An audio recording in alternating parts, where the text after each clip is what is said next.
மா, எனக்கு ஒன்று மட்டும் கேட்கணுமா?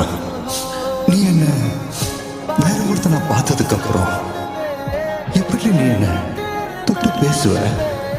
அருவருப்பா இருக்காது? இந்த மௌனராகம் படத்துலலாம் சொல்லுவாங்களே, கம்பளி பூச்சி விடுற மாதிரி இருக்கும்.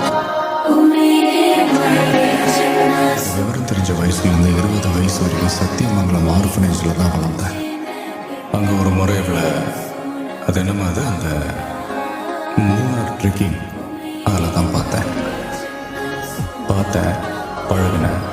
2 நாளில் கட்டிக்கிறியான்னு கேட்டேன்.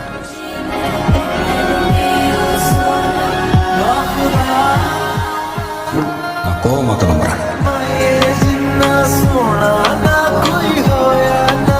எனக்கு காஃபி குடிக்கணும். பால் பாக்கெட் வாங்க வெளியே போகிறேன். உங்கள் யாருக்காவது தான் வாங்கணுமா?